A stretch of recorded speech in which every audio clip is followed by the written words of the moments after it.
మహిమ ప్రభావములు ఆయనకే కలుగునుగాక.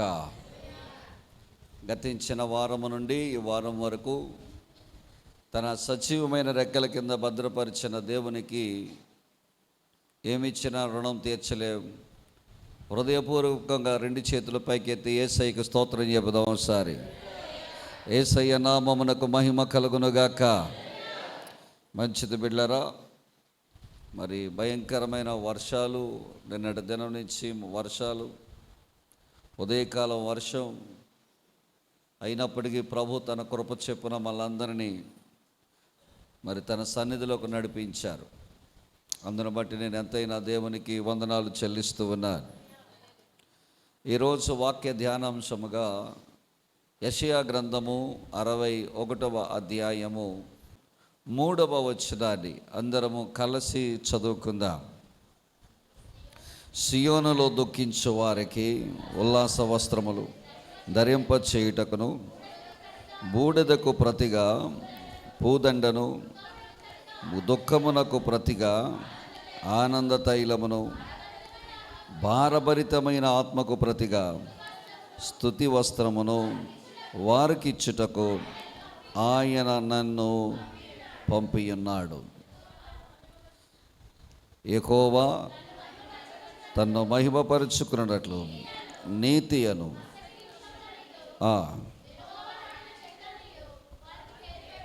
దేవునికి మహిమ కలుగునుగాక. ఈ వాక్యములో నుంచి చాలా విషయాలు ఉన్నాయి. ఇది ప్రవచనాత్మకముగా యేసు ప్రభు వారి గురించి మాట్లాడుతున్నటువంటి ప్రవచనం.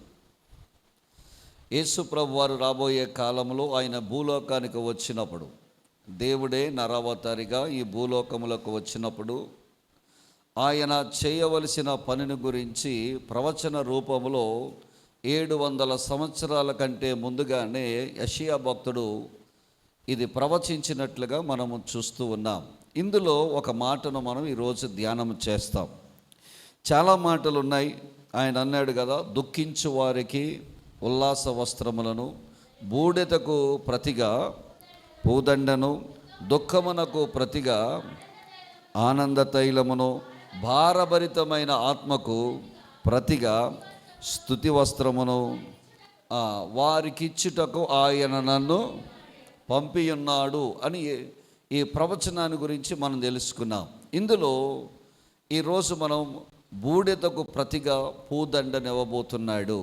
హల్లెలూయా.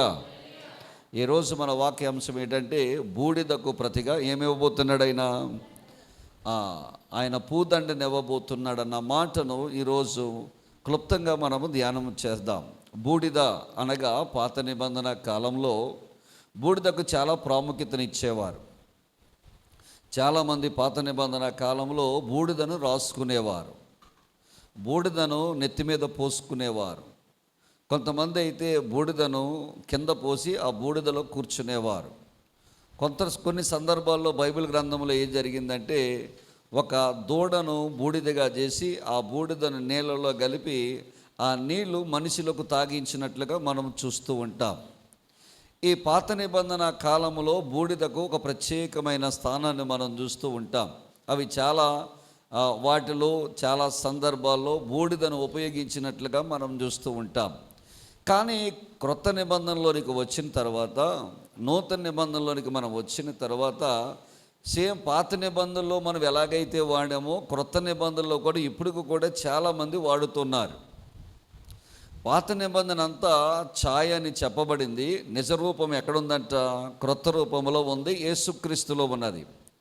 పాత నిబంధనలో చేసినటువంటి కార్యాలే, పాత నిబంధనలో చేసినటువంటి పనులే ఇంకా జనాలు క్రొత్త నిబంధనలో కూడా చేస్తూ ఉన్నారు. ఆ పూర్వకాలం, ఆ పాత నిబంధన కాలంలో ఎలాగైతే బూడిదను ఉపయోగించారో, ఇప్పుడున్న యేసుక్రీస్తు నమ్మినటువంటి క్రైస్తవులు కూడా, యేసును వెంబడిస్తున్న వారు కూడా అదే బూడిదను అలాగే ఉపయోగిస్తున్నారు. చాలా సందర్భాల్లో చూడండి, చాలామంది క్రైస్తవులు కూడా బూడిద రాసుకోవడం మనం చూస్తూ ఉంటున్నాం. కొన్ని సందర్భాల్లో కొంతమంది సేవకులు, నాకు తెలిసిన ఒక సేవకుడు నేను విన్నాను, యూట్యూబ్లో నేను చూశాను, అతను బూడిద తెచ్చుకుని బస్తాలు బూడిద అతని మీద పోసుకునేవాడు.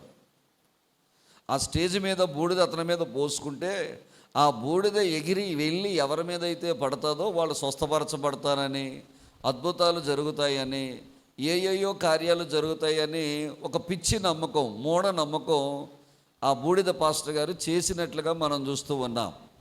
ఇంకా విచిత్రమైన సంగతి ఏంటంటే, క్రైస్తవులు అనబడిన వారి చాలామంది మరి ఎలాంటి వారి దగ్గరికి వెళ్ళి బూడిద తెచ్చుకుని ఆ బూడిద ఇంటికి వచ్చిన తర్వాత చాలా జాగ్రత్తగా భద్రం చేసుకుని కడుపులో నొప్పి వచ్చినప్పుడు, పిల్లలు కలగనప్పుడు, అది జరగనప్పుడు, ఇది జరగనప్పుడు వీళ్ళు ఏం చేస్తున్నారంటే ఆ బూడిద తెచ్చుకుని నీళ్ళలో కలుపుకొని తాగుతూ ఉన్నారు. దీన్ని ఏమంటారంటే పిచ్చికి పరాకాష్ట అంటారు.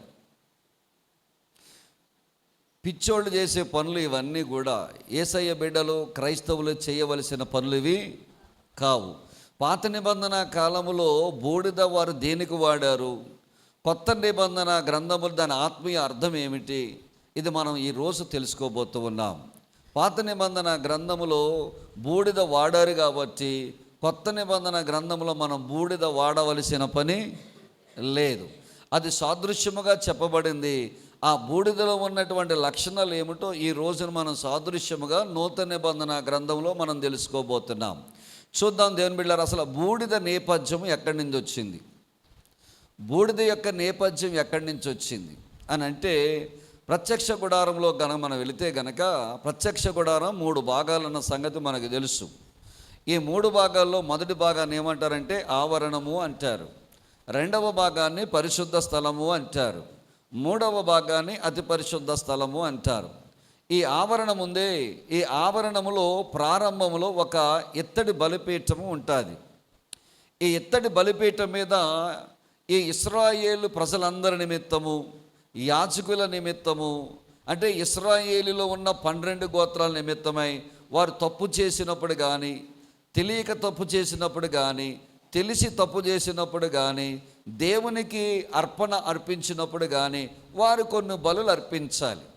ఆ బలులు 5 రకాలుగా చెప్పబడ్డాయి. అందులో మొట్టమొదటిది దహన బలి, రెండవది సమాధాన బలి, మూడవది నైవేద్య బలి, నాలుగవది అపరాధ బలి, ఐదవది పాప పరిహారార్థ బలి.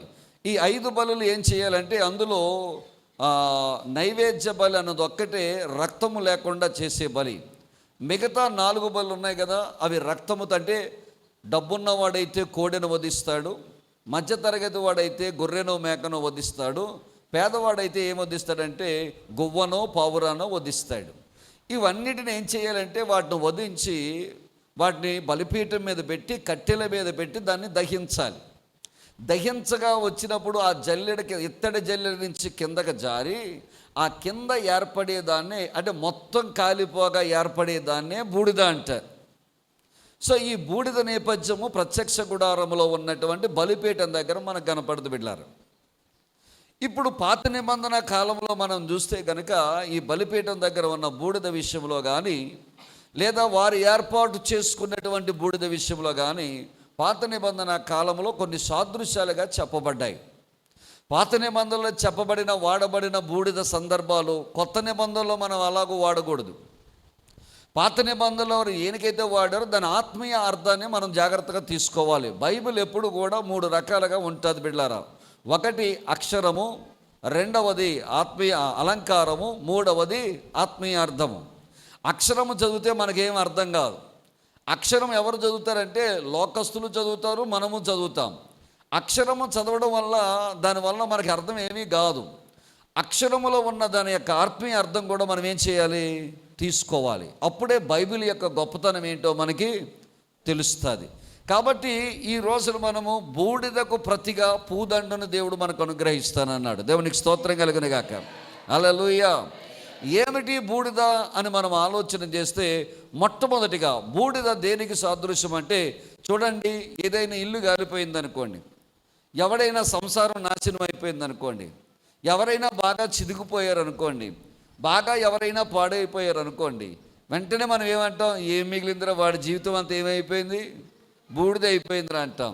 ఇల్లంతా మొత్తం కాలిపోయింది అనుకోండి, ఇల్లుని చూసి ఏమంటాం, అరే ఎంత మంచి ఇల్లు, కానీ కాలి ఏమైపోయింది అంటారు, బూడిద. అంటే సర్వము కోల్పోయిన వారిని ఏమంటారంటే బూడిదతో పోలుస్తారు. బూడిద అనగా మొట్టమొదటి అర్థం ఏంటంటే సర్వము కోల్పోయిన వారిని దేంతో పోలుస్తారు? బూడిదతో పోలుస్తారు. తీయండి యోబు గ్రంథం మనం చూద్దాం. యోబు గ్రంథము 2వ అధ్యాయము 8వ వచనం చూద్దాం బిడ్డలారా, చదవండి ఒకసారి. యోబు గ్రంథము 2వ అధ్యాయము 8వ వచనం. నేను ఒళ్ళు గోక్కుకొనుటకై చిల్ల పెంకు తీసుకుని ఎక్కడ కూర్చున్నాడట? బూడిదలో కూర్చున్నాడు. ఏంటి బూడిదలో కూర్చున్న నేపథ్యం ఏంటి? ఒక్కసారి మనం వెనకకు వెళితే, యోబు యొక్క జీవితం గురించి వెనకకు వెళితే, యోబు గురించి దేవుడే సాక్ష్యం ఇచ్చాడు. ఏమని సాక్ష్యం ఇచ్చాడు? ఎవరి దగ్గర సాక్ష్యం ఇచ్చాడు? ఎవడైతే మానవులు ఆశీర్వదించబడకుండా, ఎవరైతే పలానా వ్యక్తి ప్రార్థన చేస్తుంది కదా, ఆ వ్యక్తిని నేను ఆశీర్వదించాలని దేవుడు ఒకవేళ నిన్ను ఎత్తి మీద చెయ్యి పెడితే, చెయ్యి పెట్టిన మరుక్షణమే వాడు వస్తాడు, అపవాదిగాడు. అపవాది మరుక్షణమే వచ్చి అంటాడు, ఎలాగో ఆశీర్వదిస్తావు ఈవిడ్ని? ఈవిడ ఎంత భక్తి చేసింది? ఈవిడేమన్నా ప్రార్థన చేసిందా? ఈవిడేమన్నా దేవుని యందు భయభక్తులు కలిగి ఉందనుకుంటున్నావా? ఈవిడ ప్రార్థనకు బదులుగా టీవీ చూస్తా లేదా? ఈవిడ ప్రార్థన బదులుగా సెల్ ఫోన్ చూడటం లేదా? ఈవిడ ప్రార్థన బదులుగా పనికిమాలిన పనులు చేయట్లేదా? అలాంటి ఆవిడని నువ్వు ఎలాగో దీవిస్తావని దేవుడి దగ్గరకు వచ్చి నీ మీద నా మీద నేరారోపణ చేసేవాడి దగ్గర యేసయ్య అంటే దేవుడు యోబు గురించి సాక్ష్యం ఇస్తున్నాడు. నిన్ను నన్ను ఆశీర్వదిస్తామంటే ఆశీర్వదివ్వకుండా నేరారోపణ చేసేవాడు ముందే. అంటే నాకు అర్థమైంది ఏంటంటే, దేవుని బిడ్డలారా, యోబు మీద నేరము మోపడానికి ఏమీ వాడికి కనపడలేదు సరికదా. దేవుడే యోబు గురించి ఎవరికి చెప్తున్నాడు?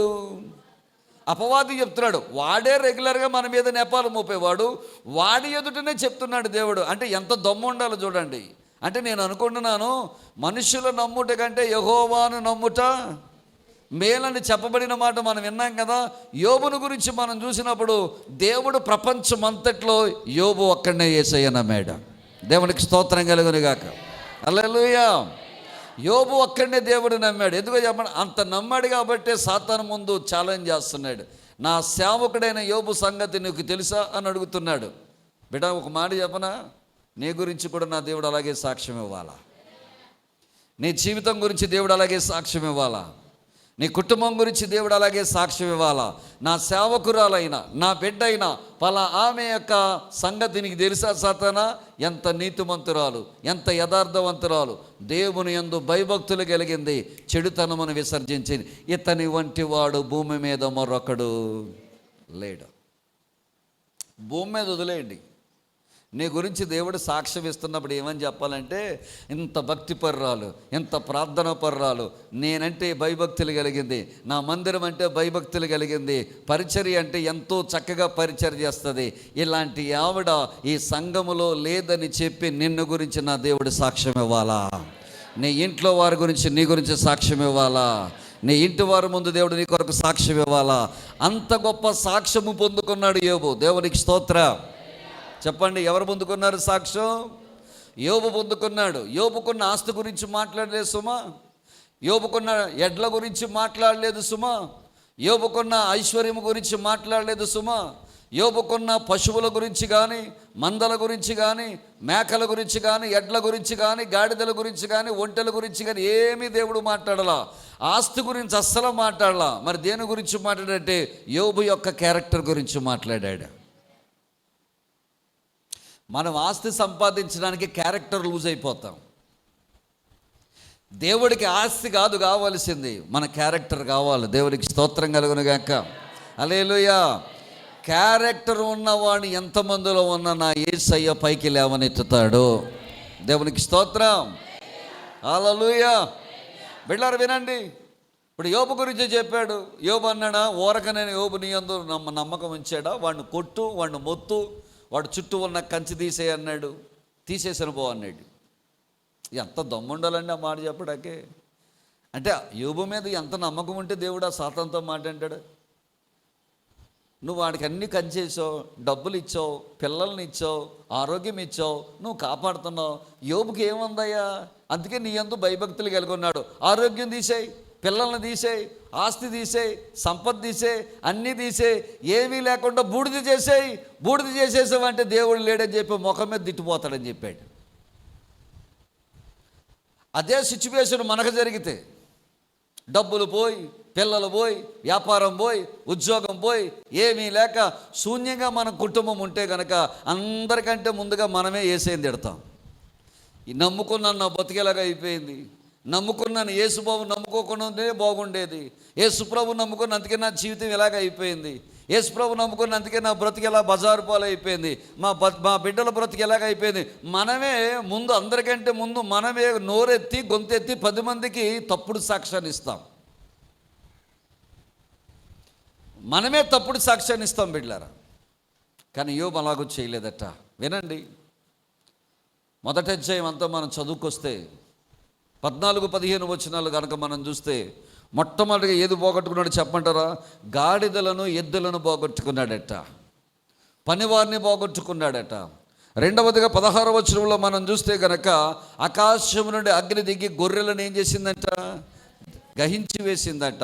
చూడండి 18-19 వచనాలు చూస్తే కనుక, కుమారులను కుమార్తెలను ఒక్క రోజులోనే సుడిగాలి వచ్చి 10 మంది బిడ్డలను ఒకే రోజు చచ్చిపోయారట.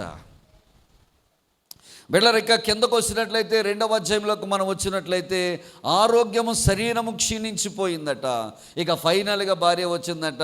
ఎంతకాలం దేవుడు దేవుడు అని బతుకుతావయ్యా, ఎంతకాలం యేసుప్రభు అని బతుకుతావయ్యా, సిగ్గు లేదయ్యా, పిల్లలు పోయారు, ఆస్తి పోయింది, ఆఖరికి నీకు ఏదన్నా ఆరోగ్యం ఉంది, ఏదన్నా కష్టపడతావంటే కష్టపడక్క లేకుండా నీ ఆరోగ్యాన్ని కూడా ఏం చేశాడు? దేవుడు తీసేశాడు. ఇంకేం బతుకయ్యా అది అంటది.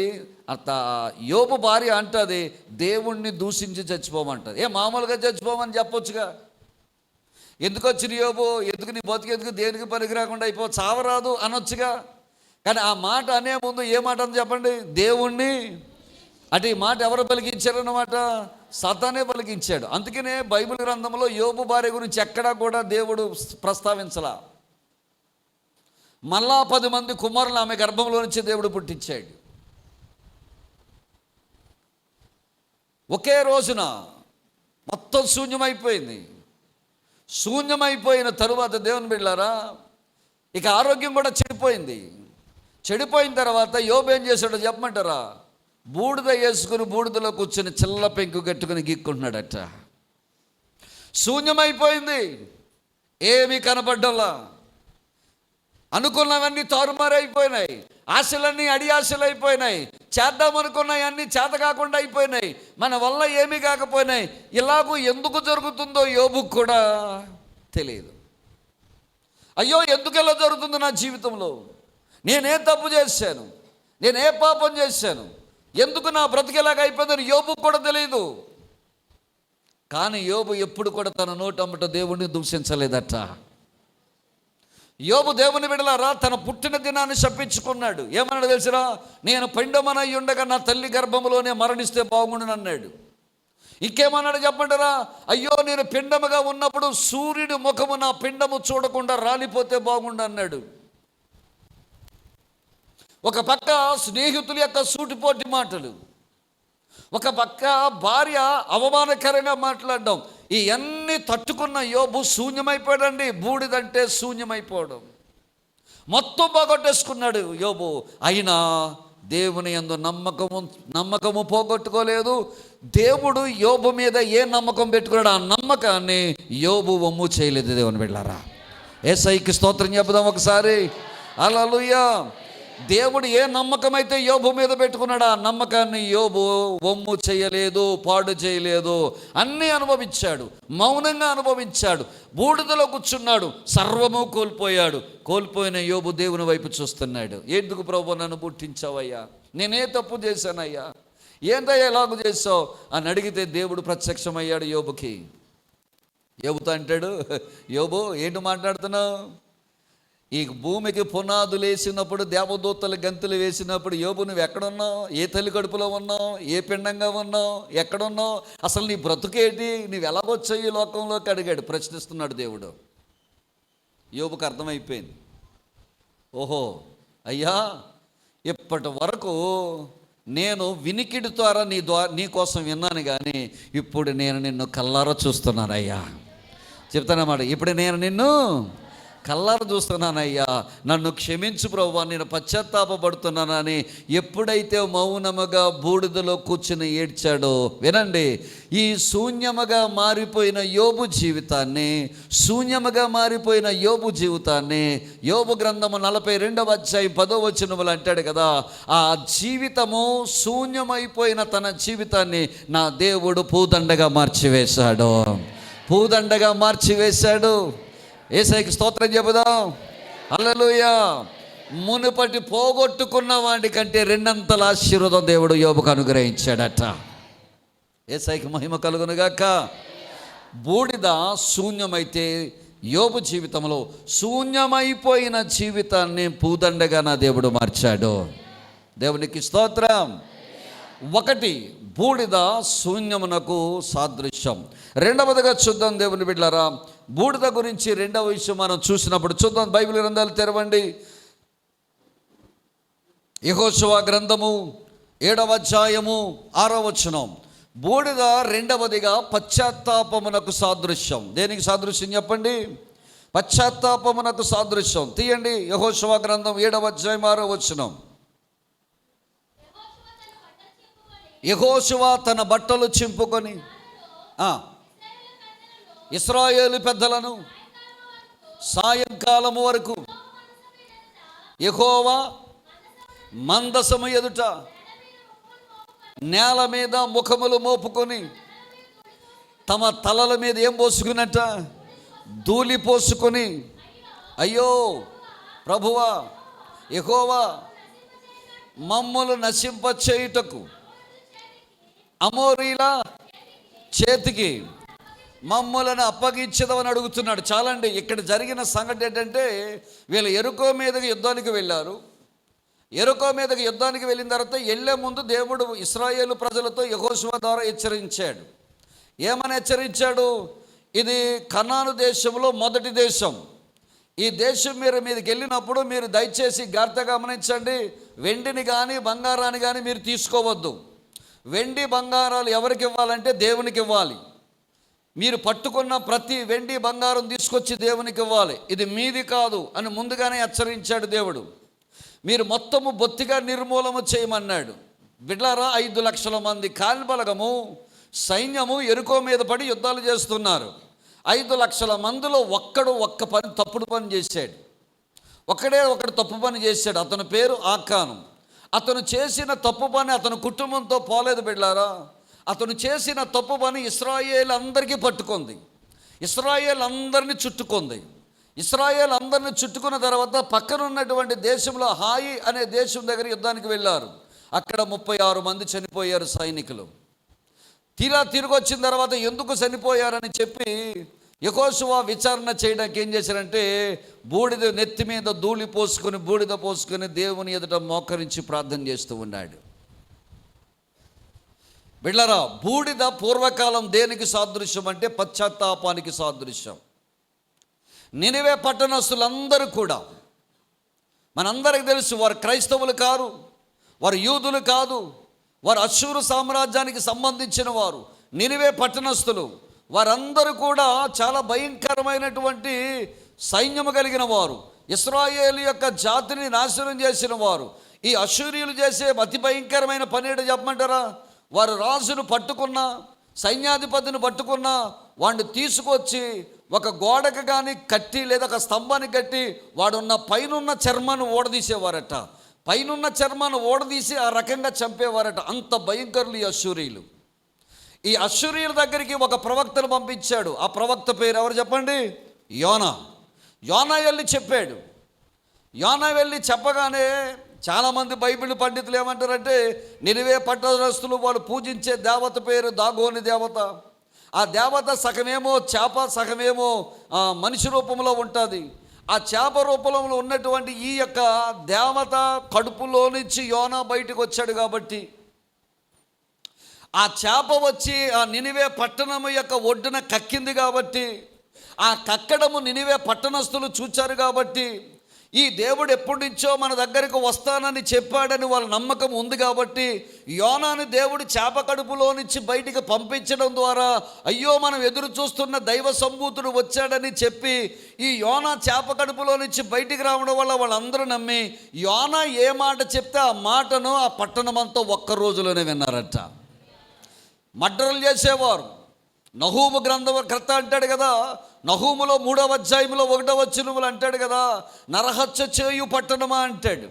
దేని గురించి మాట్లాడతాడు అని అంటే దేవుని బిడ్డలారా ఈ యొక్క నినివే పట్టణం గురించి మాట్లాడతారు. అంత మర్డర్లు చేసేవాడు, అంత భయంకరమైన హింసాత్మకమైన కార్యాలు చేసేవారు.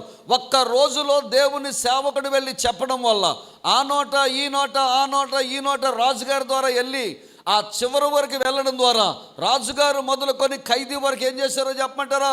వారు గోనె పట్ట కట్టుకొని బూడిద తెచ్చుకొని బూడిదను వారు బూడిదలో కూర్చుని తల మీద పోసుకొని పశ్చాత్తాపపడి ప్రార్థన చేయడం ప్రారంభించారట. యేసయ్యకి స్తోత్రం. హల్లెలూయా, హల్లెలూయా. ఏం చేయడం ప్రారంభించారట? పశ్చాత్తాపపడి ప్రార్థన చేయడం ప్రారంభించారట బిడ్డలారా. ఎప్పుడైతే నినివే పట్టణం దరిదాపుగా అది 3 రోజులంత ప్రయాణం అంట. అప్పుడులోనే కొన్ని లక్షల మంది ఆ పట్టణంలో ఉన్నారు. దేవుని ఉగ్రత వస్తే ఆ అన్ని లక్షల మంది ఒక్క రోజులోనే ఒక్క నిమిషంలోనే మొత్తం నాశనం అయిపోతారు. ఉగ్రత వస్తుందని తెలిసిన నినివే పట్టణస్తులు అన్యులు యోనా చెప్పిన మాటను బట్టి ఏం చేశారు చెప్పమంటారా? గోనె పట్ట కట్టుకొని పశ్చాత్తాపపడి ప్రార్థన చేశారు. అద్భుతం బిడ్డలారా. వారు చేసిన ప్రార్థనకు ఫలితంగా నినివే పట్టణానికి దేవుడు పూదండను దేవుడు అనుగ్రహించాడు. చప్పట్లు కొట్టేసే నామాన్ని మహిమపడదాం. దేవునికి స్తోత్రం కలుగునుగాక. వారు పడిన పశ్చాత్తాప ప్రార్థనకు దేవుడు వారికి ఏమనుగ్రహించాడట? పూదండను అనుగ్రహించాడు. మనం ఈ 23 రోజులు చేస్తున్న ప్రార్థన అదే. ఈ 23 రోజులు ప్రార్థన ముగించేసరికి సంఘానికి దేవుడు పూదండను అనుగ్రహించునుగాక, పూదండను అనుగ్రహించునుగాక, నీ కుటుంబానికి అనుగ్రహించునుగాక. బిడ్డలారా, పశ్చాత్తాప పడకపోతే దేవుని కోపం చాలా గట్టిగా ఉంటుంది. ఆయన అంటాడు, మత్తయి శుభవార్త తీయండి 10వ అధ్యాయం. ఆయన అంటాడు, మత్తయి శుభవార్త 11వ అధ్యాయం 20 నుంచి 24 వచనాలు చదువుదాం చూడండి. పిమ్మట ఏ ఏ పట్టణములలో ఆయన విస్తారమైన అద్భుతములు చేసెనో ఆ పట్టణముల వారు మారు మనసు పొందకపోవుట వలన ఆయన వారిని ఇట్లు గద్దింపసాగెను. అయ్యో కొరాచీనా, అయ్యో బెత్సయిదా, మీ మధ్యన చేయబడిన అద్భుతములు తూరు సీదోను పట్టణస్థుల దగ్గర చేసినట్లయితే ఆ పట్టణముల వారు పూర్వమే, వినండి, గోనె పట్ట కట్టుకొని బూడిద వేసుకొని మారు మనసు పొందియుందురు. విమర్శ దినమందు మీ స్థితి కంటే వారి స్థితి వార్వదగినదిగా ఉండునని మీతో చెప్పుచున్నాను. కపెర్నహూమా, ఆకాశం మట్టుకు హెచ్చించబడినదానా, నీవు పాతాళము వైపు దిగిపోయేదవు. నీలో చేయబడిన అద్భుతములు సొదొమలో చేయబడినలా అది నేటి వరకు నిలిచి ఉండును. విమర్శన దినమందు నీ గతి కంటే సొదొమ దేశము వారి యొక్క గతి వార్వ తగినదిగా ఉండునని నీతో చెప్పుచున్నాను అన్నాడు. బిడ్డలారా, ఈ మాట గ్రహించారా? దేవుడట బెత్సయిదులో, దేవుడంట కపెర్నహూములో చాలా అద్భుతాలు చేశాడట. మరి అద్భుతాలు చేసినప్పుడు దేవుడు వాళ్ళ అద్భుతాలు పొందుకున్నారు. అద్భుతాలు అయితే తీసుకున్నారు, స్వస్థతలు అయితే పొందారు, మేలైతే పొందారు. కానీ వాళ్ళ జీవితాలు మార్చుకోలేదట, వాళ్ళ బ్రతుకులు మార్చుకోలేదట, వాళ్ళు పశ్చాత్తాప పడలేదట. వాళ్ళు పశ్చాత్తాప పడకుండా మేలు ఒకటే దేవుడి నుంచి తీసుకున్నారు, కానీ వాళ్ళ జీవితాలు దేవునికి అనుగుణంగా వారు జీవించడం మానేశారు. మేలులైతే పొందారు, ఆశీర్వాదాలైతే పొందారు, వారికి కావలసినటువంటి స్వస్థతలు పొందారు, వారికి కావలసినటువంటి ఏదైతే మేలుందో బెత్సయిదా వారు, కపెర్నహూము వారు వీళ్ళందరూ కూడా, కొరాజీన వారు, వాళ్ళు పట్టణస్థులందరూ కూడా మేలు పొందారు. కానీ యేసయ్య చెప్పిన బోధ వాళ్ళకి ఎక్కల, యేసయ్య ప్రేమ వాళ్ళకి ఎక్కల, యేసయ్య మార్గము వాళ్ళకి ఎక్కల, యేసయ్య జీవితం గడపడం వాళ్ళకి ఎక్కల. వాళ్ళు అనుకున్నారు, మాకు స్వస్థతలు వస్తే చాలు, మాకు మేలు జరిగితే చాలు, మాకు అద్భుతం జరిగితే చాలు, మాకు ఇలాంటివి ఏమీ మాకు అవసరం లేదు, దేవుడా నువ్వు మాకు అవసరం లేదు అని చెప్పినప్పుడు దేవుని కోపం వచ్చిందటండి. అయ్యో బెత్సైదా, అయ్యో కొరాజీనా, ఓ కపెర్నహూమా, ఆకాశమంత మట్టుకు హెచ్చించబడిన ద్వానా, త్వరలోనే నువ్వు కిందకు దిగిపోతావు, పాతాళంలోకి దిగిపోతావు అని చెప్పాడు. అని అంటూ ఒక భయంకరమైన మాట అన్నాడు. ఒకరోజు తీర్పు రాబోతుంది కొరాజీనా, ఒకరోజు తీర్పు రాబోతుంది బెత్సైదా, ఒక రోజున సర్వలోకానికి నా దేవుడు తీర్పు తీర్చబోతున్నాడు. ఆ తీర్పు దినమున నీలో చేసిన అద్భుతాలు, నీకు చేసిన అద్భుతాలు, నీకు చేసిన మేలులు, నీకు చేసిన ఆశ్చర్య కార్యాలు, నీకు చేసినటువంటి చూపిన కృప ఆ తూరు సీదోను వాళ్ళకి, ఆ యొక్క సొదొమ వాళ్ళకి చేస్తే కనుక వాళ్ళు ఎప్పుడో గోనె పట్టగొట్టుకుని బూడిద నెత్తి మీద జల్లుకొని పశ్చాత్తాపపడి మారు మనసు పొందురు అని చెప్పాడు. బిడ్డలారా, ఒక మాట చెప్తున్నారు, దేవుడి నుంచి మనం మేలులు పొందుకోవడం మాత్రమే కాదు, దేవుడి యొక్క ఆజ్ఞ ప్రకారంగా మనం జీవించాలా. హల్లెలూయా. మరి జీవించకపోతే ఏంటి పాస్టర్ గారు? దేవుడు మనల్ని ఏమీ చేయడండి.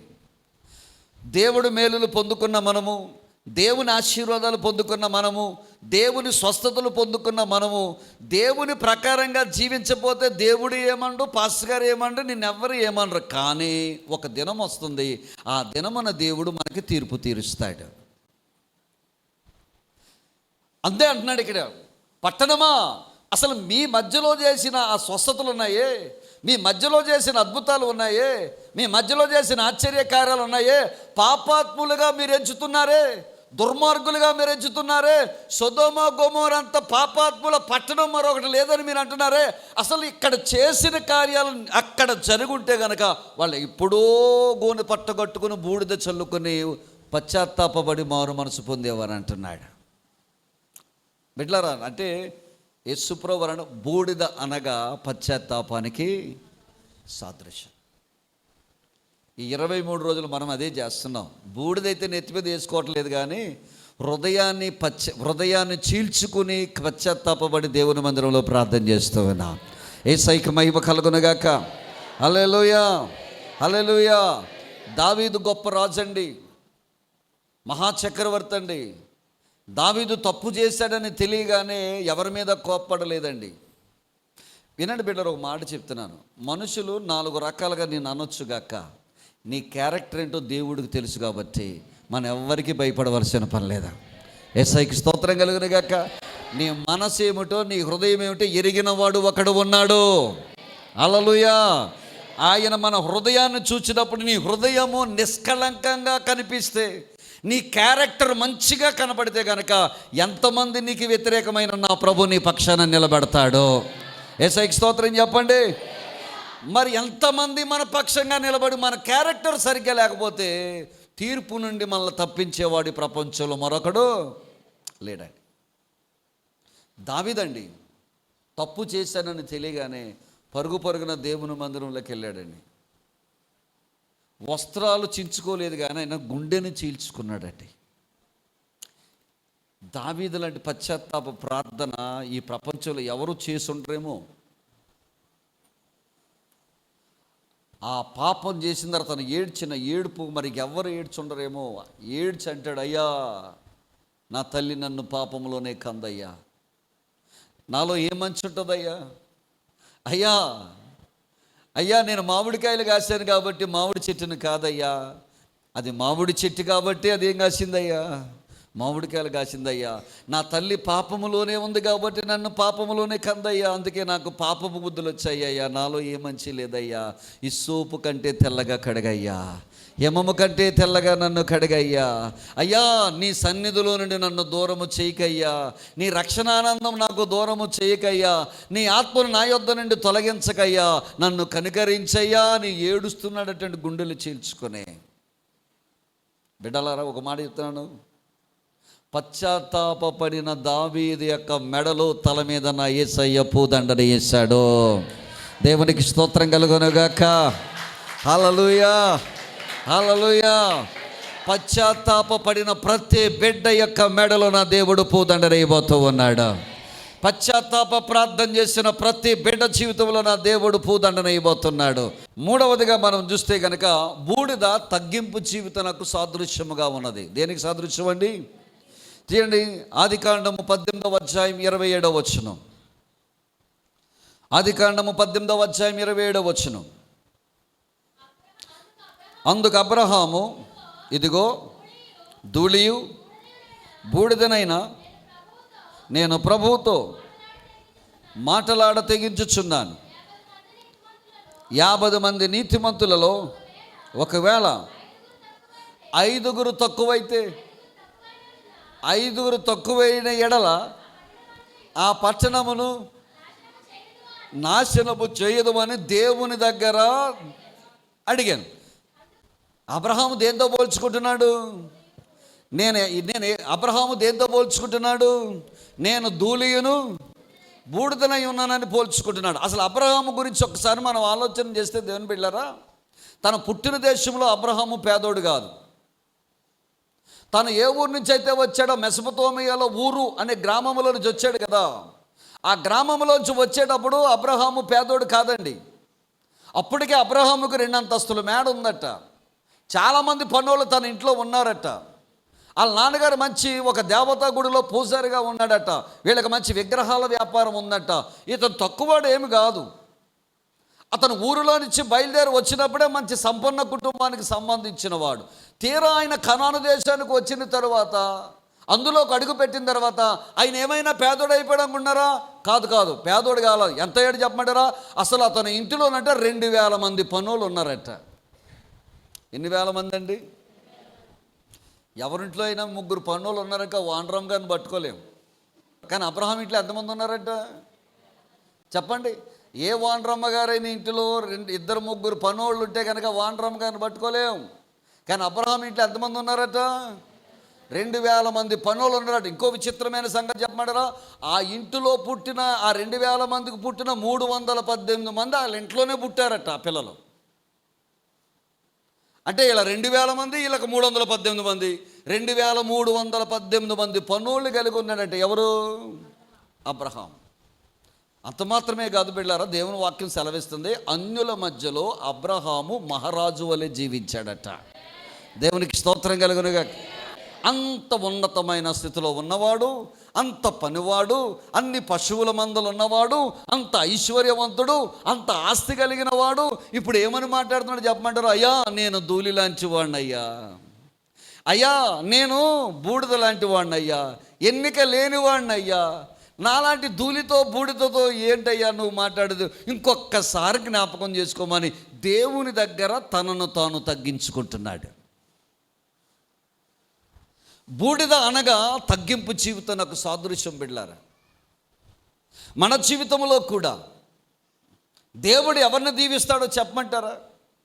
మనకి ధనము ఇచ్చే కొలది మన స్థితి మారిపోకూడదు, మన మాటలు మారకూడదు, మన చూపు మారకూడదు, మన ప్రవర్తన మారకూడదు. లోకములో ఉన్నవారు మారిపోతాయి. దేవుని వాక్యం సెలవిస్తుంది, యోహాను 3వ పత్రికలో 2వ వాక్యంలో ఏవలా మారదు, ప్రియుడా నీ ఆత్మ వర్ధిల్లుచున్న ప్రకారముగా నువ్వు అన్ని విషయాలు ఏం చేయమన్నాడు? దేవుడు వర్ధిల్లింప చేయమన్నాడు. వినండి, లోకములో వారికి దేవుళ్ళో ఉన్న వారికి వర్ధిల్లో కొలది వచ్చేటువంటి తేడా చెప్తాను. లోకస్తులు ఉన్నారే, వాళ్ళు ధనము సంపాదించే కొలది గర్వం కూడా వాళ్ళతో పాటు వెళుతూ ఉంటుంది. క్రైస్తవులు ఉన్నారే, వాళ్ళ ధనము సంపాదించే కొలది వాళ్ళతో పాటు ఆత్మీయ జీవితం పైకి వెళ్దాం. అందుకనే క్రైస్తవుడు ఎంత సంపాదించినా ఒదిగే ఉంటాడు. దేవుని బిడ్డలారా, యేసయ్యకి స్తోత్రం చెప్పండి. హల్లెలూయా. లోకస్తులకి మనకి తేడా ఇదే. మనం ఎంత సంపాదించినా మనం చెప్పాల్సిన మాట ఏంటంటే, ఇది యేసయ్య కృప, దేవుని కృప, ఆయన వల్లే నేను ఈ స్థితిలో ఉన్నాను మనం చెప్పగలిగిన స్థితిలో ఉండాలి. దేవుని బిడ్డలారా, హల్లెలూయా. ఇప్పుడు అబ్రహాం ఏమన్నాడు చెప్పండి? అంత ఆస్తి ఐశ్వర్యం ఉన్నవాడు, అయ్యా నేను ధూళి వంటి వాడిని అయ్యా, అయ్యా నేను బూడిద లాంటి వాడిని, ఏముందయ్యా నీతో మాట్లాడుతున్నానయ్యా అంటున్నాడు. బిడ్డలారా, ఇంకో మాట కూడా చెప్తున్నా. పేతురు అంటాడు, తగిన కాలమందు నువ్వు వెచ్చించబడినట్లుగా ఆయన రెక్కల కింద మనం ఎలాగుండాలట, దేన మనస్కులై ఉండాలని చెప్తాడు.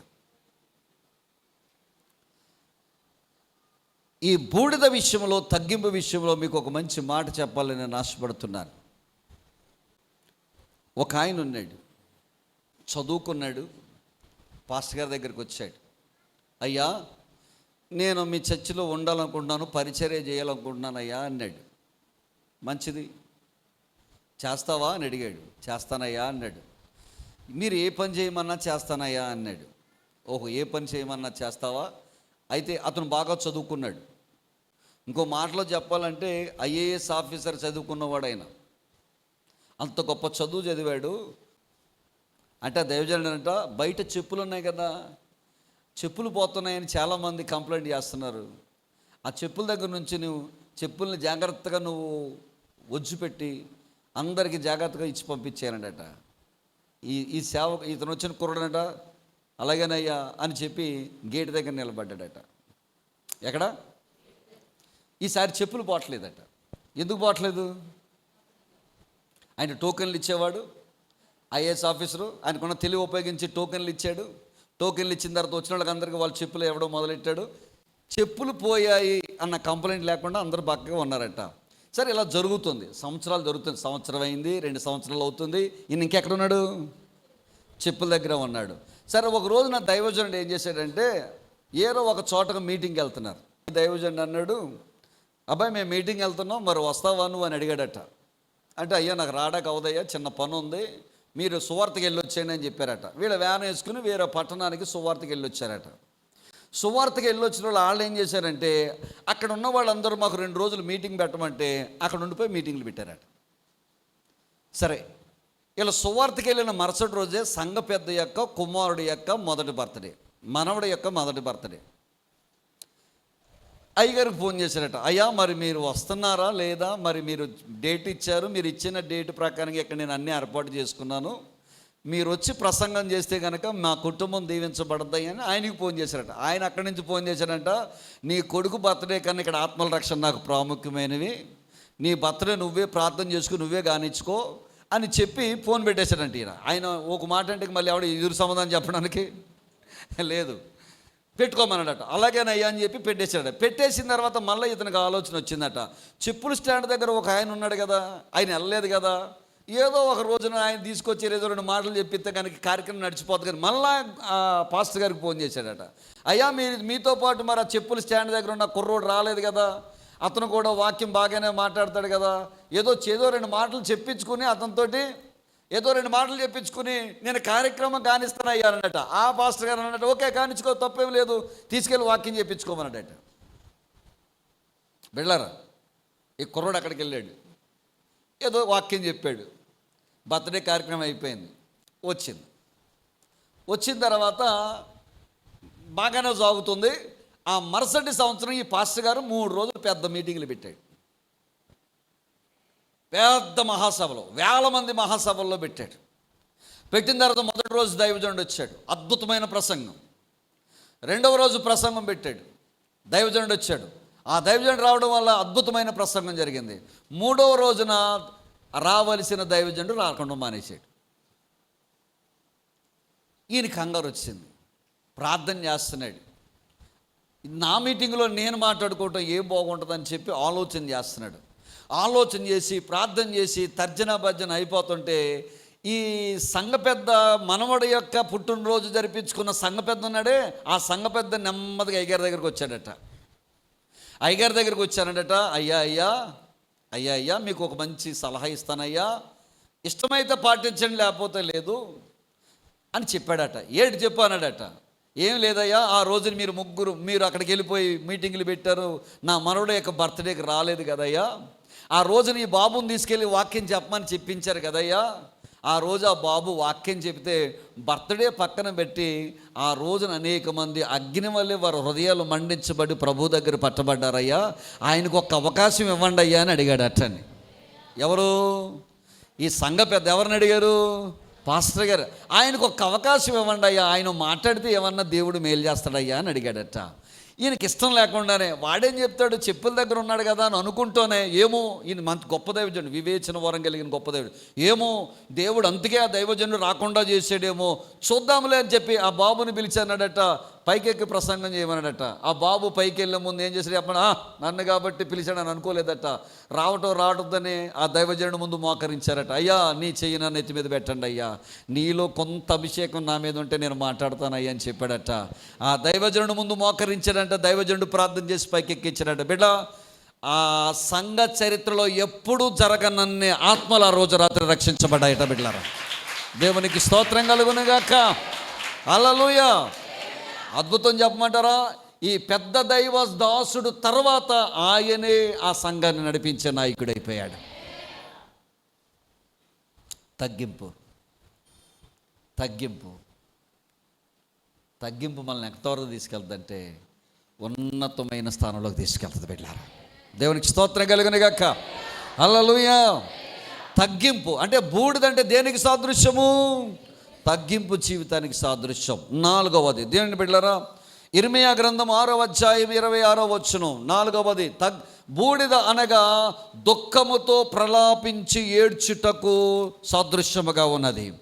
దుఃఖముతో ప్రలాపించి అంటే రోదనతో కూడిన ప్రార్థన చేయుటకు సాదృశ్యముగా ఉన్నది. చదవండి అందరూ కూడా. నా జనమా, పాడు చేయువాడు హఠాత్తుగా నా మీదకు వచ్చుచున్నాడు, గోనె పట్ట కట్టుకొని బూడిద చల్లుకొనుము, ఏక కుమారుని గూర్చి దుఃఖించినట్లు దుఃఖము సల్పము. ఘోరమైన దుఃఖం ఏం చేయమంటున్నాడు ఆయన? సల్పము అంటున్నాడు. అంటే దాని అర్థం ఏంటి చెప్పండి? అయ్యలారా, నాశనం అనేది ఎలా రాబోతుందట? హఠాత్తుగా మన మీదకి రాబోతుంది. నాశనము ఎప్పుడు వస్తుందో మనకు తెలియదు. ఇంకొక మాట కూడా చెప్పమంటారా, మరణము ఎప్పుడు సంభవిస్తుందో ఎవరికి తెలీదు. ఈ ప్రపంచంలో గ్యారంటీ ఉంది ఒకటేనండి, అదే మరణం అండి. నాశనము ఎప్పుడు తటస్థిస్తుందో, మరణము ఎప్పుడు వస్తుందో, అది ఎంత హఠాత్తుగా వస్తుందో ఎవ్వరికీ తెలీదు. ఇప్పుడు ఇర్మీయా అంటున్నాడు, ఇశ్రాయేలు ప్రజలతో అంటున్నాడు, అయ్యా నాశనము హఠాత్తుగా మీ మీదకి రాబోతూ ఉంది, శోధకుడు మీ మీద హఠాత్తుగా రాబోతున్నాడు, రోగము హఠాత్తుగా రాబోతున్నది, నాశనము హఠాత్తుగా రాబోతున్నది, చాలా భయంకరమైన స్థితి హఠాత్తుగా రాబోతుంది. ఈ హఠాత్తుగా రాబోతున్నటువంటి ఈ నాశనము నుండి నీవు నేను తప్పించబడాలి అంటే, నీవు నేను తప్పించుకోవాలంటే, ఈ హఠాత్తుగా వచ్చేటువంటి నాశనము నుండి మనము కాపాడబడాలి అంటే, ఏక కుమారుని పోగొట్టుకున్న తల్లిదండ్రులు ఎలాగైతే ఏడుస్తారో అలాగూ మీరు ప్రార్థన చెయ్యాలన్నాడు. పిల్లల్ని చూడండి, మొన్న కాకినాడలో రఘుయేలు గారు 2 కుమారుల్ని, పాస్టర్ గారు కొడుకులు ఇద్దరూ కూడా ఒకే రోజు మరణించారు. ఎవరికి చెప్పుకోవాలో తెలియదు. ఆ దైవజనుడు చాలా దిబ్బరము కలిగి, ధైర్యము కలిగి, ఆ గుండెను ప్రభువు కొరకు నా బిడ్డలను అర్పించానని చెప్పి ఆ దైవజనుడు ఎంత ధైర్యంగా నిలబడ్డాడు. కానీ ఒక మాట చెప్తున్నాను, అదే లోకస్తులైతే ఆ గాయము ఇంకా మానకపోవునా. మన లాలా చెరువులో ఒక డాక్టర్గా చదువుతున్న కుర్రోడు యాక్సిడెంట్లో మరణిస్తే ఆ తల్లిదండ్రులు ఇద్దరు ఏం చేశారు చెప్పమంటారా? వాళ్ళకున్న ఆస్తి మొత్తం అంతా కూడా స్వచ్ఛంద సంస్థలు రాసి పారేశారు. వాళ్ళు ఇప్పటికీ వాళ్ళ కుమారుడిని మర్చిపోలేకపోతున్నారు. వాళ్ళు ఇప్పటికీ వాళ్ళ కుమారుని వాళ్ళు మర్చిపోలేకపోతున్నారు. గాయం. ఇర్మీయా అంటాడు, వాళ్ళు ఎలాగైతే ఏడుస్తున్నారో, నాశకుడు మన మీదకి హఠాత్తుగా వస్తున్నాడు కాబట్టి, నాశనము మన పిల్లల్ని చేస్తాడు కాబట్టి, మన భర్తలను నాశనం చేస్తాడు కాబట్టి, మన భార్యలను నాశనం చేస్తాడు కాబట్టి, మన కుటుంబాన్ని నాశనం చేస్తాడు కాబట్టి, ఇశ్రాయేలు ప్రజలారా కన్నీరు కార్చుచు రోదనతో మీరు ప్రార్థన చేయండి అంటాడా. యేసయ్యకి స్తోత్రం కలుగునుగాక. బిడ్డలారా, సౌత్ కొరియా అనే దేశం పేరు మీరు వినే ఉంటారు. సౌత్ కొరియా అనే దేశం ఒకప్పుడు బౌద్ధ దేశం. అది సౌత్ కొరియా దేశం ఒకప్పుడు కమ్యూనిస్ట్ దేశం. ఆ పక్కనే ఉంది నార్త్ కొరియా. అది ఎలాగుండో ఒకప్పుడు సౌత్ కొరియా కూడా అలాగే ఉండేది. సౌత్ కొరియా మీదకి జపాన్ వారు దండెత్తారు. జపాన్ మీద వారు దండెత్తి ఆ దేశాన్ని అంతటిని కూడా నాశనం చేశారు. అన్ని రకాలుగా నాశనం చేశారు. ఇంకా బాధాకరమైన విషయం ఏంటంటే, ఆ జపాన్లో ఉన్నటువంటి క్రైస్తవులైనటువంటి యవ్వన కన్యకలందరినీ కూడా వాళ్ళు పాడు చేశారు. ఎప్పుడైతే యవ్వన కన్యకలందరినీ పాడు చేశారు, వాళ్ళందరూ గర్భవతులు అయ్యారు, తర్వాత పిల్లలను కన్నారు. ఆ పాడైపోయి పిల్లలు కన్నటువంటి కొంతమంది యవ్వన కన్యకలు మిగతా క్రైస్తవులందరూ ఏకమై అన్నారు, ఈ మన దేశాన్ని ఇలాగే దండెత్తుతున్నారు, మన దేశాన్ని ఇలాగ హఠాత్తుకు వచ్చి నాశనం చేస్తున్నారు, ఎలాగైనా మన దేశం కాపాడబడాలని మనమైనా పూనుకోకపోతే, యేసయ్యను తెలిసిన వారు, దేవుని ప్రేమను ఎరిగిన వారు, దేవుని శక్తిని ఎరిగిన వారు మనమైనా పూనుకోకపోతే మన దేశం ఎలాగో రక్షించబడుతుందని చెప్పి కొంతమంది యవ్వన కన్యకలు ఏం చేశారంటే నడుము కట్టుకొని ఉపవాసం ఉండి కొండల్లోకి వెళ్ళి ప్రార్థన చేయడం ప్రారంభించారట. బిడ్డలారా, ఒకరోజు కాదు, 2 రోజులు కాదు, నెలలు కాదు, సంవత్సరాలు తరబడి యవ్వన బిడ్డలు ఉపవాసం ఉండి, ఆల్టర్నేటివ్గా ఉపవాసం ఉండి కొండలకి వెళ్ళి, ప్రభువా మా దేశాన్ని కాపాడయ్యా, దేవా మా దేశాన్ని దరిద్రం నుంచి విడిపించయ్యా, అయ్యా మా దేశాన్ని తాగుబోతనం నుండి విడిపించయ్యా, అయ్యా మా దేశాన్ని మూర్ఖత్వం నుండి విడిపించయ్యా, అయ్యా మా దేశాన్ని మూఢత్వం నుండి విడిపించయ్యా, అయ్యా మా దేశాన్ని మూఢాచారాల నుంచి విడిపించయ్యా, అయ్యా మా దేశాన్ని అభివృద్ధి పదంలోకి తీసుకురాయని కొండల్లోకి వెళ్ళి ఈ కన్యకలందరూ ఉపవాసం ఉండి ప్రార్థన చేయగా, ఉపవాస ప్రార్థన, కన్నీటి ప్రార్థన, కుమారుని పోగొట్టుకున్న వారు ఎలాగూ ప్రార్థన చేస్తారు అలాగూ ప్రార్థన చేసిన ప్రార్థన దేవుడు ఆలకిచ్చాడట. దేవుడు ఆలకిచ్చాడట. ఇప్పుడు దేవుని బిడ్డలారా, సౌత్ కొరియా దేశాన్ని టోటల్గా యేసయ్య కొరకు పట్టబడింది, రక్షించబడింది. దేశమే రక్షించబడింది దేవుని బిడ్డలారా. హల్లెలూయా. యవ్వన బిడ్డలు నడుము కట్టుకుని చేసిన ఉపవాస ప్రార్థన దేశాన్ని రక్షించింది. హల్లెలూయా. ఇప్పుడు మనం వాడుతున్న శాంసంగ్ ఫోను సౌత్ కొరియాలోదే. ఇప్పుడు మనం వాడుతున్న ఎల్జీ ప్రొడక్ట్స్ శాంసంగ్లోదే, సౌత్ కొరియాలోదే. ఇప్పుడు మనం వాడుతున్న హోండై కారు సౌత్ కొరియాలోదే. ఎన్నో ప్రొడక్ట్స్ అన్నీ కూడా సౌత్ కొరియాలో నుంచి బయటకు వచ్చాయి. ఇంకో మాట చెప్పమంటారా, సౌత్ కొరియాని ఏమంటారంటే tiger of the Asian churches అంటారు. అంటే ఏషియా ఖండానంతటికి సింహం లాంటిది, పులి లాంటిది ఈ సౌత్ కొరియా సంఘాల్లో. ఇంకో విషయం, అద్భుతమైన విషయం చెప్పమంటారా, ప్రపంచంలో అత్యధికమైన పెద్ద సంఘం, ప్రపంచంలోని అతిపెద్ద సంఘం ఎక్కడ ఉందంటే సౌత్ కొరియాలో ఉంది. ప్రపంచంలో అత్యంత గొప్పదైన దైవజనుడు ఎవరు చెప్పమంటారా, డాక్టర్ పాల్ యాంగ్ చో గారు. వాళ్ళ కొండల్లోకి వెళ్ళట కుమారుని పోగొట్టుకున్న తల్లులు ఎలా ఏడుస్తారో దేశం కొరకు కన్నీరు కార్చి ప్రార్థన చేశారట. వాడు ప్రార్థన దేశాన్ని రక్షించింది. నేను మిమ్మల్ని అడుగుతున్నాను బిడ్డలారా, ఇలాంటి యవ్వనస్తులు మందిరంలో లేపబడాలా? నువ్వు నడుము కట్టాలా? ఉపవాసం ఉండాలా? నీ కుటుంబంతో పాటు పట్టణం కొరకు, దేశం కొరకు ప్రార్థన చేయాలా? విను, చుట్టుపక్కల త్రాగుబోతులు ఉన్నారేమో, చుట్టుపక్కల మడ్రలు చేసేవాళ్ళు ఉన్నారేమో, చుట్టుపక్కల మానభంగాలు చేసేవాళ్ళు ఉన్నారేమో, చుట్టుపక్కల గంజాయి తాగేవాళ్ళు ఉన్నారేమో, చుట్టుపక్కల భయంకరమైన వ్యభిచారం చేసేవాళ్ళు ఉన్నారేమో. బిడ్డ, నీ ప్రార్థన వారిని మార్చునుగాక, నీ ప్రార్థన వారిని మార్చునుగాక, నీ కన్నీరు వారిని మార్చునుగాక. అలాగ కన్నీరు కార్చి నడుము కట్టుకునే యవ్వన బిడ్డలు పైకి లేవాలా? యేసయ్యకి స్తోత్రం చెప్పండి. హల్లెలూయా, హల్లెలూయా. బూడిద రోదనతో కూడిన ప్రార్థనకు సాదృశ్యము. 5వది, బూడిద అనగా సంపూర్ణమైన సమర్పణకు సాదృశ్యం. లేవియకాండం 6వ అధ్యాయం తీయండి. లేవియకాండం 6వ అధ్యాయం 10, 11, 12, 13 వచనాలు. యాజకుడు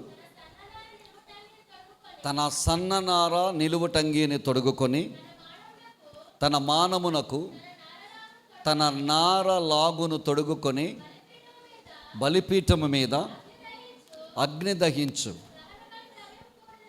దహన బలి ద్రవ్యపు బూడిదను ఎత్తి బలిపీఠమునొద్ద దాన్ని పోసి తన వస్త్రములు తీసి వేరు వస్త్రములు ధరించి పాలెము వెలుపలనున్న పవిత్రమైన స్థలము దగ్గరకు ఆ బూడిదను తీసుకుని అక్కడ పోవలేను. దేవునికి స్తోత్రం. ఇప్పుడు వినండి, తలపైకి ఎత్తండి, నేను చెప్తున్నాను, జాతకాలకి ఇచ్చాను. చాలా అద్భుతంగా ఉంటుంది, చాలా ఆసక్తికరంగా ఉంటుంది. బలిపీఠము అనండి, గట్టిగా చెప్పండి. హెబ్రీ రాసిన పత్రిక 13వ అధ్యాయం 10వ వచనం ప్రకారంగా పౌలు అంటాడు, మనకొక బలిపీఠము ఉన్నది. అది ఎవరట? క్రీస్తే అన్నాడు. ఎవరటండి? క్రీస్తే. బలిపీఠం ఎవరన్నమాట? క్రీస్తు. మరి బలి పశువు ఎవరన్నమాట? నీవు నేను. బలి అర్పించేవాడు ఎవరన్నమాట? సేవకుడు. వినాలి జాగ్రత్తగా. సో ఇప్పుడు బలిపీఠము దగ్గరికి బలి పశువు తీసుకురావాలి. తీసుకొచ్చిన తర్వాత ఏం చేయాలి అని అంటే, క్రీస్తు దగ్గరికి విశ్వాసి రావాలి. విశ్వాసి వచ్చిన తర్వాత ఏం చేయాలి? యాజకుడు ఏం చేస్తాడు?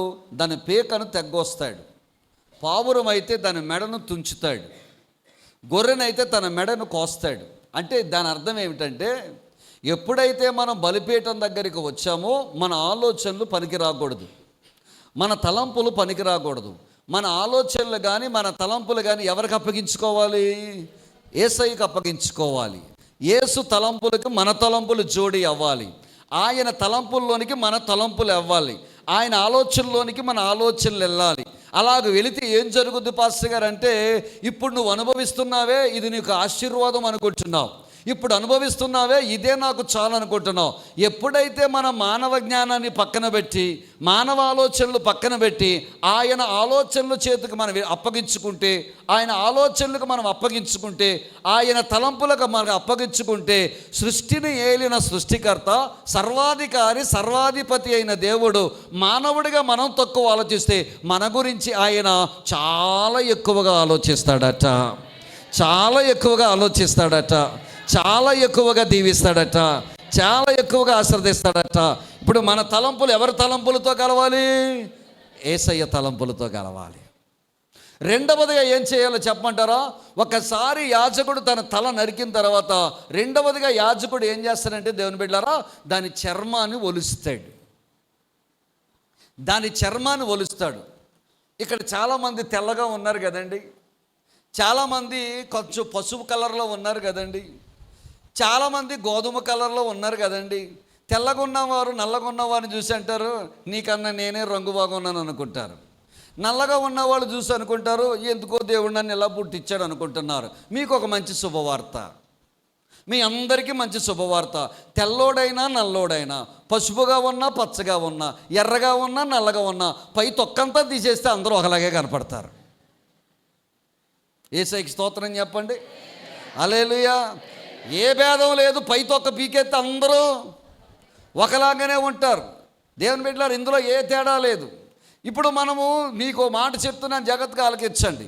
దేవుని మందిరంలోకి వచ్చిన తర్వాత మనకు వివక్ష ఉండకూడదు. నేను ఉన్నోడిని, నేను లేనోడిని, నీది ఆ కులము నాది ఈ కులము అనే వివక్ష ఉండకూడదు. అది చాలా తప్పు, అది చాలా రాంగు. పెద్దోడు ఎలాగ ఉన్నాడో చిన్నోడు అలాగే ఉండాలి. యాకోబు భక్తుడు అంటాడు, డబ్బున్నవాడని చెప్పి కుర్చీ మీద కూర్చోబెట్టకూడదు, లేనోడని చెప్పి కింద కూర్చోబెట్టకూడదు. పెద్దోడు ఒకలాగానే చూడాలా, లేనోడు ఒకలాగానే చూడాలా. ఇంకా నీకు ఇష్టమైతే కనుక ఉన్నవాళ్ళ కన్నా లేనోళ్ళే బాగా చూడాలని చెప్తాడు. వివక్ష ఉండకూడదు. కొంతమంది అంటారు, నా అందాన్ని చూడంటారు. అందాన్ని బట్టి వివక్ష ఉండకూడదు, కులాన్ని బట్టి వివక్ష ఉండకూడదు. మాది ఏ ప్రాంతం అనుకుంటున్నావు, మేము ఎక్కడ పుట్టావు అనుకుంటున్నావు, నీది ఎక్కడ, నీది పల్లెటూరు, మాది రాజమండ్రి, నాది హైదరాబాద్, నాది ముంబై, నాది ఢిల్లీ, నువ్వు పల్లెటూరు బయట అని వివక్ష చూపించకూడదు. అంటే ప్రాంతీయ భేదం చూపించకూడదు. తర్వాత వరాల గురించి, నాకు పాటలు పాడే వరం ఉందో తెలుసా, నాకు వాక్యం చెప్పే వరం ఉందో తెలుసా, నేను స్వస్థత వరం ఉందో తెలుసా, నేను చెయ్యెత్తే మాడిపోతాడు తెలుసా, నేను చెయ్యెత్తే అది జరుగుద్ది తెలుసా. ఇలాంటి వివక్ష ఉండకూడదు. దేవుని మందిరములో వివక్ష ఉండకూడదు. అందరు తోళ్ళు ఒలవబడాలా, అందరు తోళ్ళు ఒలవబడాలా. చిన్న పెద్ద తేడా ఉండకూడదండి, నీది నాది తేడా ఉండకూడదండి. అలా ఉంటే అది సంఘం కాదండి.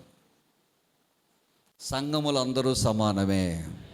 యేసయ్యకి స్తోత్రం చెప్పండి. హల్లెలూయా. మనందరిలో ప్రవహిస్తుంది యేసయ్య రక్తం. యేసయ్యకి స్తోత్రం కలుగును గాక. రైట్. మొట్టమొదటిగా తల నెరకాలి, తర్వాత తోలు అలవాలి, తర్వాత ఆ మాంసాన్ని ఎలా కొట్టాలట, ముక్కలు ముక్కలుగా కొట్టాలి. వినండి బిడ్డలారా, ఇది చాలా శ్రేష్టమైన మాట. మన జీవితంలో వాక్యం అనే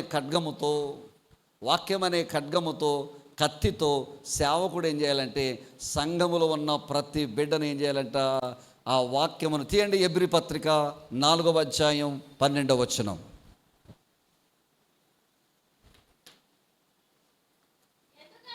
ఎందుకనగా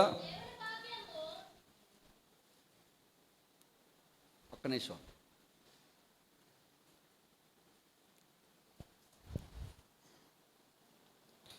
ఎందుకనగా దేవుని వాక్యము సజీవమై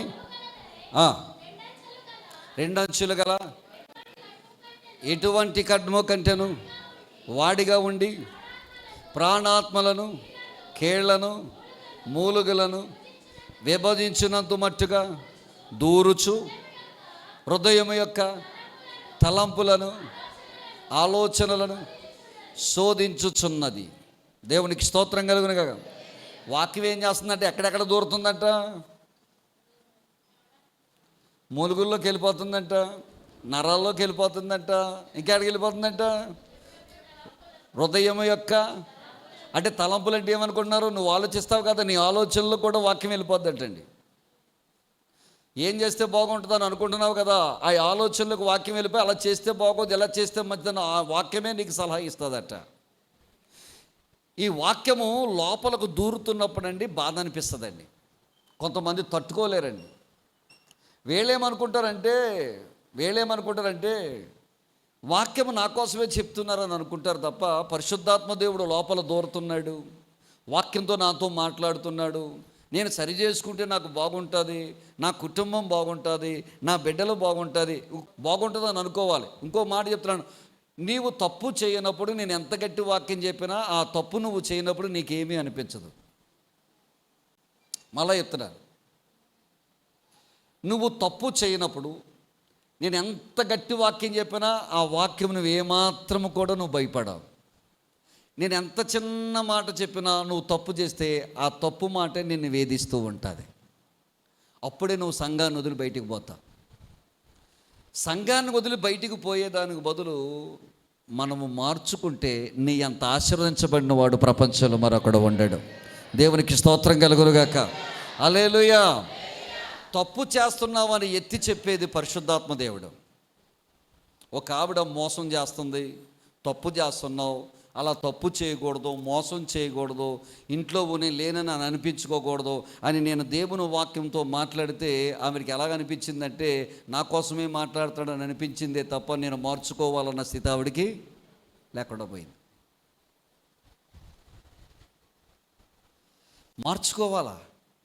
నేను కాదు మాట్లాడేది, పరిశుద్ధాత్మ దేవుడే మాట్లాడు. మీరు ఎక్కడెక్కడ చూస్తున్నారు? మీరు సెల్ ఫోన్లు చూస్తున్నారండి, మీరు ఏం చూస్తున్నారు నాకు ఏం తెలుస్తుంది?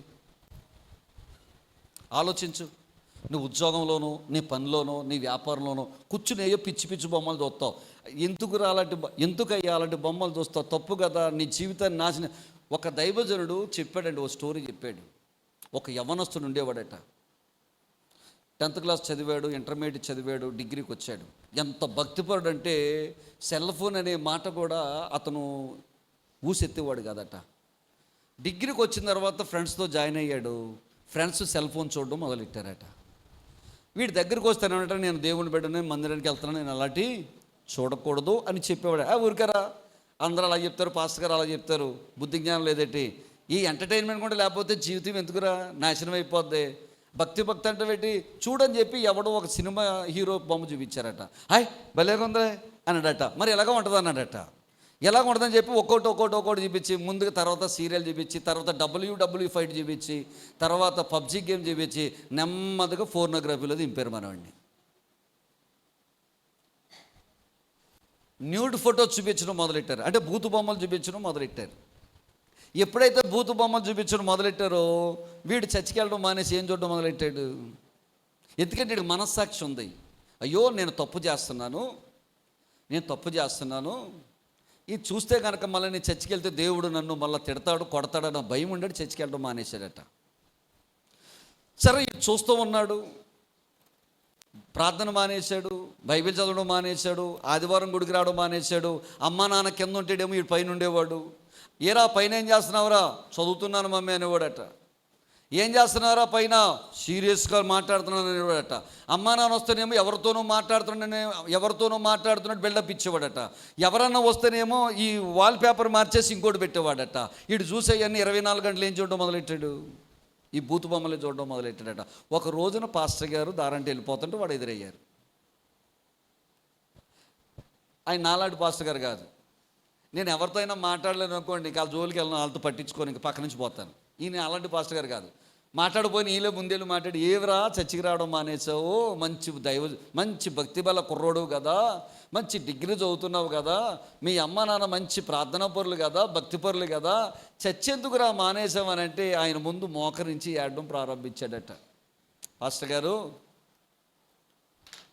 ఒకప్పుడు సెల్ ఫోన్లో ఏది చూస్తామన్నా భయమేసి రాత్రంతా ఏడ్చి ప్రార్థన చేసేవాడినండి. నా స్నేహితులతో నేను సహవాసం చేశానండి. వాళ్ళు నాకు ఈ బూతు బొమ్మలు మొదలెట్టి చూపించారండి. చూపించిన తర్వాత దానికి నేను ఎడిక్ట్ అయిపోయానండి. ఎడిక్ట్ అయిపోయిన తర్వాత 2 సార్లు చర్చికి వచ్చాను పాస్టర్ గారు. చర్చికి వచ్చిన తర్వాత, చర్చిలోకి వచ్చిన తర్వాత వాడికి అనిపించిందంట పాటలు పాడే అమ్మాయిలు మొదలుకొని వెనకాల కూర్చే ముసలమ్మలు అందరి వరకు కూడా ఈడు అదే దృష్టితో చూడడం మొదలెట్టాడట. తల్లి పిల్ల తేడా లేదట, అక్క చెల్లి తేడా లేదట, అన్నయ్య తమ్ముడు వదిన చెల్లి తేడా లేదట. ఏ అమ్మాయి అంక చూసినా వీడు ఆ దృష్టితోనే చూడడం మొదలెట్టాడు. వీడు అన్నాడంట, అయ్యా చర్చికి వచ్చినప్పుడు నా కళ్ళు చెడిపోయి నేను అందరిని అదే దృష్టితో చూస్తున్నానయ్యా. ఆ దృష్టితో చూడడం వల్ల నేను ఎక్కడ పాపం చేస్తున్నానని చెప్పి బాధేసి భయమేసి చర్చికి రావడం మానేశాను అయ్యగారు అన్నాడట. పాస్టర్ గారు అన్నారట, నాయనా ఏంట్రా అప్పుడు నువ్వు చేస్తున్న పని అన్నాడట. పోర్నోగ్రఫీకి అలవాటు పడి నెమ్మదిగా గంజాయికి కూడా అలవాటు పడిపోయాను అయ్యగారు. గంజాయితో పాటు తాగుడుకు కూడా అలవాటు పడిపోయాను అయ్యగారు. ఒక ఐఏఎస్ ఆఫీసర్ అవుదామని చదివిన నా బ్రతుకు ఇప్పుడు ఈదులు పాలైపోయింది అయ్యగారు. అమ్మా నాన్నకి తెలియదు అయ్యగారు, తెలిస్తే గుండెలాగి చచ్చిపోతారు అయ్యగారు. వాళ్ళ ముసుగులో నేను ఇలాంటి దరిద్ర పనులన్నీ చేస్తున్నాను అయ్యగారు అని చెప్పి మోకరించి ప్రార్థన చేస్తే పాస్టర్ గారు భుజం మీద చేసేసారట. నాన్న తప్పు ఒప్పుకున్నావు కాబట్టి విడిచిపెడితే నిన్ను మరలా దేవుడు ఐఏఎస్ ఆఫీసర్ చేస్తానడట. యేసయ్యకు స్తోత్రం కలుగునుగాక. హల్లెలూయా. ఆ రోజు మొదలుకొని వాడు పోర్నోగ్రఫీ వదిలేశాడు. పాస్టర్ గారు ప్రార్థన చేశాడు, మందిరానికి వచ్చాడు, శుభ్రంగా కడుక్కున్నాడు. అతను కలెక్టర్ అయి దేవుని మహిమార్థమై వాడబడుతూ ఉన్నాడు. యేసయ్యకి మహిమ కలుగునుగాక. హల్లెలూయా, హల్లెలూయా. తప్పు చేసినప్పుడు ఒప్పుకొని విడిచిపెడితే నీ అంత ఆశీర్వదించబడిన వాడు ప్రపంచంలో మరొకడు లేడు. దేవునికి స్తోత్రం కలుగునుగాక. విడవబడాలి, నరకబడాలి. ఏం చేయబడాలి చెప్పండి? నరకబడాలి. నరకబడినటువంటి మొక్కలను తీసుకొచ్చి ఎక్కడ పెట్టాలట? బలిపీఠం మీద పెట్టాలట. ఏం పెట్టాలండి? బలిపీఠం మీద పెట్టాలి. బలిపీఠం మీద పెట్టినప్పుడు బలిపీఠం మీద అగ్ని చేత దాన్ని దహించాలి. నేను బలిపీఠం మీద పెట్టబడినప్పుడు దేవుని బిడ్డలారా, అగ్ని అంటే ఏంటో చెప్పమంటారా? పరిశుద్ధాత్మ చేత. హల్లెలూయా, హల్లెలూయా. లేవియకాండం 6వ అధ్యాయం 12, 13 వచనాలు చూస్తే బలిపీఠం మీద అగ్ని ఆరిపోకూడదు, అది నిత్యము మండుచూ ఉండవలెను. దేవునికి స్తోత్రం కలుగునుగాక. మరి ఒక రోజైనా మనం పరిశుద్ధాత్మలో మండాల్సింది, వారం రోజులైనా పరిశుద్ధాత్మలో మండాల్సింది, ఈ 23 రోజులైనా పరిశుద్ధాత్మలో మండాల్సింది, వారానికి ఒక్క ఆదివారమైనా మనం పరిశుద్ధాత్మలో మండాల్సింది, ఉపవాస ప్రార్థనలోనైనా మనం ఆత్మతో మండాల్సింది. దేవుని వాక్యం అంటుంది, నిత్యము అగ్ని మండుచుండవలెను. రోజు ఆత్మలో నడిపింపబడాలి, రోజు ఆత్మలో రగిలించబడాలి, రోజు ఆత్మలో రగిలించబడాలి, రేపబడాలి. ఎందరైతే దేవుని ఆత్మచేత నడిపించబడతారు వారందరూ దేవుని కుమారులు అనబడతారని దేవుని వాక్యం సెలవిస్తుంది. యేసయ్యకి మహిమ కలుగునుగాక. చెప్పండి గట్టిగా, గట్టిగా చెప్పండి. బూడిద శూన్యమునకు సాదృశ్యం, బూడిద పశ్చాత్తాపమునకు సాదృశ్యం, బూడిద తగ్గింపు జీవితమునకు సాదృశ్యం, బూడిద రోదనతో ప్రార్థన చేయడానికి సాదృశ్యం, బూడిద సంపూర్ణమైన సమర్పణకు సాదృశ్యం. అట్టి సమర్పణ కృప మనందరికీ దేవుడు దయచేయునుగాక. లేచి నిలబడదామా?